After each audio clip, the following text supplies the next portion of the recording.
എന്നാ ഞാൻ പോട്ടെ. അല്ല, നിനക്കിപ്പോ പോണോ? നമുക്ക് ഇവിടെ തന്നെ കുളിച്ച് നേരെ ഫാക്ടറിയിലേക്ക് പോവാം. അത് വേണ്ട, ഞാൻ ക്വാർട്ടേഴ്സിൽ നേരെ ഓഫീസിലേക്ക് വന്നേക്കാം. ഞാൻ പോണേ. അല്ല, നീ കുറച്ച് എടുത്തു പോന്നേ.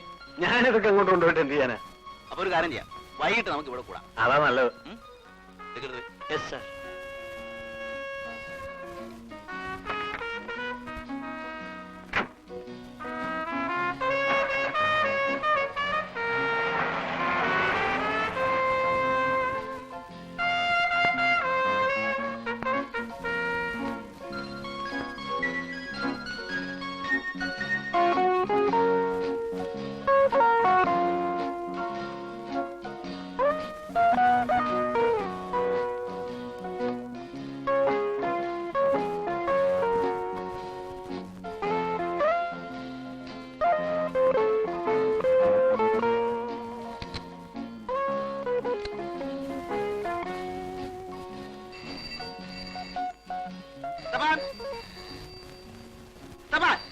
Any items? ഫോൺ എടുക്കണോ? ഹലോ, മീരക്കുഞ്ഞാണോ?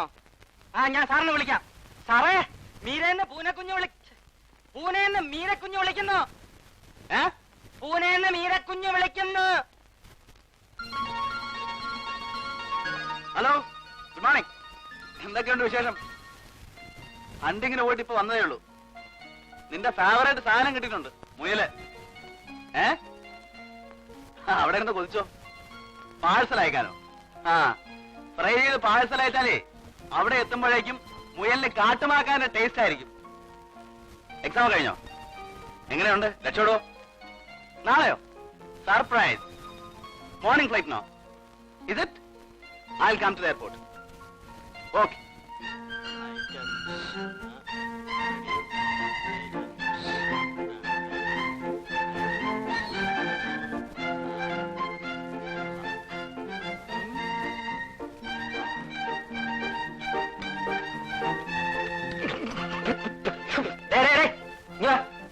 ഇതിന് സാൾട്ട് അല്പം കൂടുതലാണല്ലോ.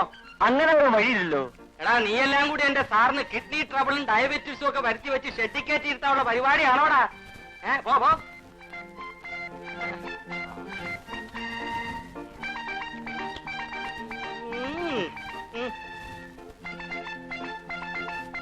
Sir, breakfast ready. Sit down sir. എന്താണോ ഇതൊക്കെ? ഇടിയപ്പം, പട്ടാണിക്കറി, ഇഡ്ഡലി, ചമ്മന്തി, appam, egg curry, green peas masala, bread butter jam, bullseye, ghee, grapes, fruits, കാഫ, ഫളം. ഈ ഐറ്റംസ് ഒന്നും പോരെങ്കിൽ ഇനി പുട്കടല ഐറ്റംസ് ഉണ്ട്. മതിയോ? ഒരു മനുഷ്യന് കഴിക്കാനുള്ള ഭക്ഷണമാണോ ഇത്? തന്നോട് ഞാൻ പല പ്രാവശ്യം പറഞ്ഞിട്ടില്ലേ ബ്രേക്ക്ഫാസ്റ്റിന് ഇത്രയും ഐറ്റംസ് ഒന്നും വേണ്ടെന്ന്? സാർ, ഇത്രയും ജോലിക്കാരും ഉള്ളപ്പോ അവരെ കൊണ്ട് എന്തെങ്കിലും പണി ചെയ്യിക്കണ്ടെന്ന് കരുതാവൂ അല്ലേ? അത് മാത്രമല്ല സാർ, ഇത്രയും വലിയ ബംഗ്ലാവിൽ ഇത്രയും ഐറ്റംസ് ഇല്ലെങ്കിൽ നമ്മുടെ സ്റ്റാറ്റസിന് മോശമാകുമല്ലോ എന്ന് കരുതിയ. തന്റെ ഒരു സ്റ്റാറ്റസും ഐറ്റംസും. മദ്രാസിലെ ഏതോ ഹോട്ടലിൽ സപ്ലർ ആയിട്ട് വന്ന് തന്നെയൊക്കെ പിടിച്ച് വീട്ടിൽ നിർത്തി എന്നെ വേണം തൊഴിക്കാൻ. Yes sir. നോക്കി നിൽക്കാൻ വല്ലയിടത്ത് വളമ്പളോ? ഏത് ഐറ്റം സർ?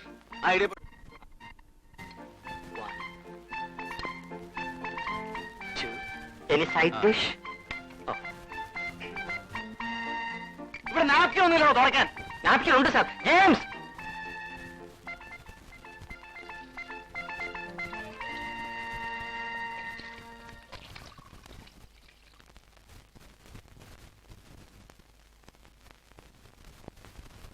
ലഞ്ചിന് വേണ്ട ഐറ്റംസ്.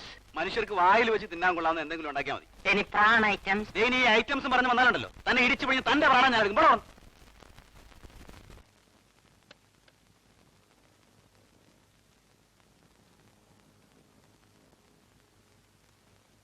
എന്താണോ എസ്തപ്പാനെ, പുതിയ ഐറ്റംസ് വല്ലതും ഉണ്ടായിട്ടുണ്ടോ?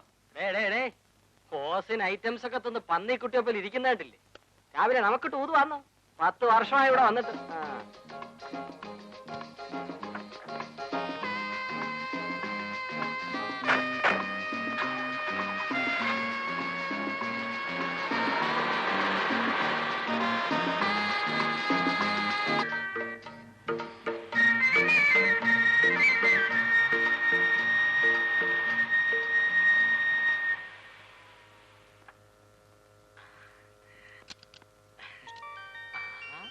कैसे हो? क्या है समाचार? देख रहे हो? चलो लगेज सब उठाओ. മലയാളം പോലെ ശരിക്ക് പറയാൻ അറിയാൻ പാടില്ലാത്തതിനോടാണ് നീ ഹിന്ദി സംസാരിക്കുന്നത്. കേട്ടോ, കാറിന്റെ ഡിക്കിയിലുള്ള ലഗേജ് എല്ലാം എടുത്ത് മുറിയിൽ വെക്കാനാണ് അവള് പറഞ്ഞത്. മനസ്സിലായോ? அப்படியா? சரி, நான் எடுத்து வைக்கிறேன்.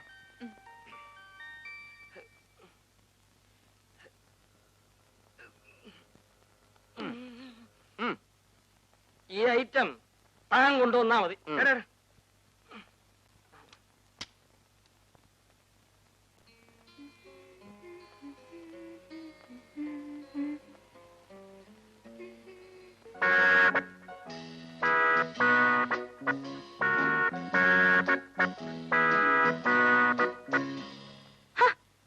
താനെന്താടെ ഇങ്ങനെ വടി പോലെ അങ്ങോട്ടും ഇങ്ങോട്ടും നടക്കുന്നത്?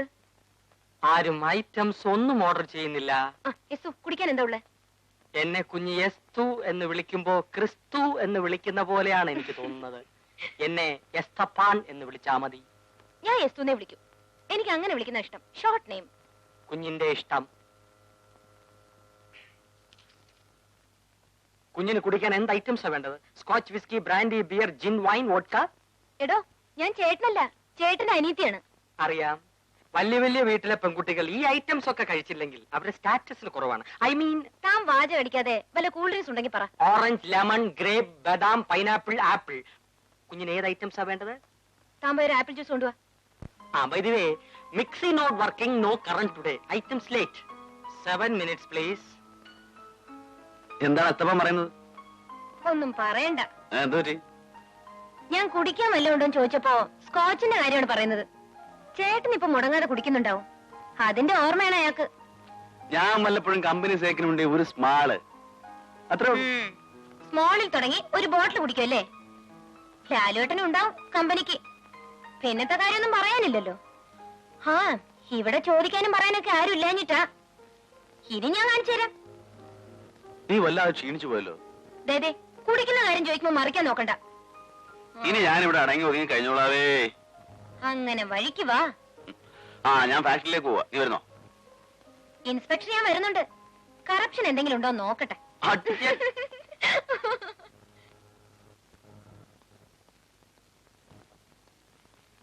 ചേട്ടാ ചേട്ടാ, ഞാൻ പ്രിയക്കൊന്ന് ഫോൺ ചെയ്തിട്ട് ഞാൻ അവളും കൂടെ ഓഫീസിലേക്ക് ഒന്നിച്ച് വന്നേക്കാം.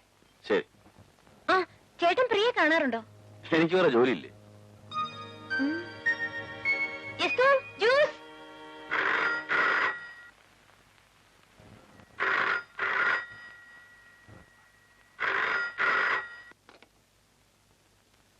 ഹലോ, പങ്കജാക്ഷമനാണ് ഇവിടെ. അങ്കിൾ, ഞാനാണ് മീര. പ്രിയ ഉണ്ടോ അവിടെ? അവള് കുളിച്ചോണ്ടിരിക്ക. ഇപ്പൊ വരും. മോളെ എപ്പോ വന്ന്? ഞാനിന്ന് മോർണിംഗ് ഫ്ലൈറ്റിലെത്തി. വിമാനത്തിലോ? എത്ര രൂപയോ മോളെ കൂലി? 900 രൂപയോ? വല്ല ബസ്സിലോ മറ്റോ വന്നിരുന്നെങ്കിൽ 10-15 രൂപയ്ക്ക് പൂനായി നാട്ടിലെത്തത്തില്ലായിരുന്നോ? ബാക്കി കാശ് വല്ല കൊള്ളാവുന്ന ബ്ലേഡ് കമ്പനിയിൽ ഇട്ടിരുന്നെങ്കിൽ 30-31% പലിശ കിട്ടത്തില്ലായിരുന്നോ? അങ്കിൾ എപ്പോഴും ബാങ്കിൽ പണം ഇട്ട് പലിശ വാങ്ങണം എന്നുള്ള വിചാരമേ ഉള്ളൂ. അത് കൊള്ളാം. വിവരമുള്ളവർക്കും ബുദ്ധിമാന്മാർക്കും മാത്രമേ പലിശക്കാശ് കൊണ്ട് ജീവിക്കാൻ പറ്റത്തുള്ളൂ മോളെ. നീ കൊച്ചല്ലേ, ഇതും ഇതുപോലെ പലതും നിനക്ക് ഇപ്പൊ മനസ്സിലാകില്ല. അത് വരുന്നുണ്ട്, അവിടെ കൊടുക്കാം. ആരാച്ചാ? മീര. മീരയോ? ഹലോ മീര. ഞാൻ മോർണിംഗ് ഫ്ലൈറ്റിലെത്തി. നീ ഒന്ന് വേഗം ഇങ്ങോട്ട് വന്നേ. ഞാനേ ഹലോ ഹലോ. എന്ത് പറ്റി മോളെ? നാശം, ഡിസ്കണക്ട് ആയി. മോളെ മോളെ, മീരയെ വിളിക്കണോ? അതെ. എന്തിനാ മോളെ അവൾ ഇങ്ങോട്ട് വിളിക്കും? വെറുതെ 75 പൈസ കളയണോ? ഞാൻ തന്നേക്ക് 75 പൈസ. അച്ഛന്റെ ഒരു പിശുക്ക്. നീ തന്നാലും നിന്റെ അമ്മ തന്നാലും എന്റെ പോക്കറ്റിൽ നിന്നാ ചോരുന്നത്. നിങ്ങൾ എന്തിനാ എന്റെ അമ്മയ്ക്ക് പറയുന്നത്? സാവിത്രി അമ്മ കേൾക്കാതെ ഓരോന്ന് പറഞ്ഞ് ഉടക്കാൻ വരരുത്. ഞാൻ നിന്റെ അമ്മയ്ക്ക് പറഞ്ഞില്ല. എവിടെ അമ്മയ്ക്കാ പറഞ്ഞത്? ആർക്കാ മോളെ ഫോൺ ചെയ്യുന്നത്? മീരയ്ക്കോ മമ്മി? കട്ടായി പോടി. ഇത് എപ്പോ തന്നെ അങ്ങ് വന്നേക്കാം. നീ അങ്ങ് പൊയ്ക്കളരുതേ. ഓക്കെ. രാവിലെ 75 പൈസ. നിങ്ങൾക്ക് എപ്പോ നോക്കിയാൽ ഈ പലിശയുടെയും പൈസയുടെയും കണക്ക് മാത്രമേ ഉള്ളൂ. അതേടി അതെ. ഞാൻ ഇങ്ങനെയൊക്കെ പിടിച്ചുണ്ടാക്കുന്നതുകൊണ്ടാ തള്ളയും മോളും മുതുകു തുറന്ന ബ്ലൗസും സാരിയൊക്കെ കൊടുത്തു നടക്കുന്നത്. അല്ലോ നിങ്ങളെ പോലെ ഈ കച്ചത്തോട് തീർന്നുകൊണ്ട് ഞങ്ങൾ കിടക്കാൻ പറ്റുമോ? എനിക്കാണെങ്കിൽ ക്ലബിനെ പറ്റും പോകേണ്ടതാ. അവിടെ ഒരു ക്ലബ്ബ്. എടി, ഈ വേഷം കിട്ടുന്ന കാശൊക്കെ വല്ല പ്രൈവറ്റ് ബാങ്കിൽ വിട്ടാ നല്ല 1-ാം തരം പലിശ കിട്ടും. ഇന്ന് ഒരു കൂട്ടർ 32%, വേറൊരു കൂട്ടർ 36% പത്രത്തിൽ എഴുതിയിരിക്കുന്നത്. നിനക്കറിയാവോ? അതെങ്ങനെ അറിയാനാ? അക്ഷരം അറിയാമെങ്കിലല്ലേ പത്രം വായിക്കാൻ പറ്റൂ. എന്തിനാ മനുഷ്യ, ആകെ കൂടി ഒരു മോളല്ലേ ഉള്ളൂ, ഇങ്ങനെ തിന്നാതെ കുടിക്കാതെ ഉണ്ടാക്കിയിട്ട് ആർക്ക് കൊടുക്കാനാ? ഉണ്ടാക്കിയ കാശൊക്കെ മകൾക്ക് സ്ത്രീധനമായിട്ട് കൊടുക്കുമെന്നായിരിക്കും വിചാരം. എന്റെ മോള് കൊള്ളാവുന്ന ഒരുത്തിനെ ഒപ്പിച്ചെടുത്താൽ അവക്കും കൊള്ളാം. അല്ലാതെ സ്ത്രീധനം കൊടുത്ത് പങ്കജാക്ഷമേനോ കെട്ടിക്കൊന്ന് വിചാരിക്കണ്ട. മോളെങ്ങനെയാ പോകുന്നത്? നമ്മുടെ കാർ എടുത്തോണ്ട്. എന്തിനാ മോളെ ആ മീരെ കൊച്ചോണ്ട് ഇങ്ങോട്ട് വന്ന് കൂട്ടിക്കൊണ്ടുപോകാൻ പറഞ്ഞാ പോരായിരുന്നു? വെറുതെ നമ്മുടെ കാറോട് ചെന്തിനാ പെട്രോൾ കത്തിക്കുന്നത്? ശ്ശോ,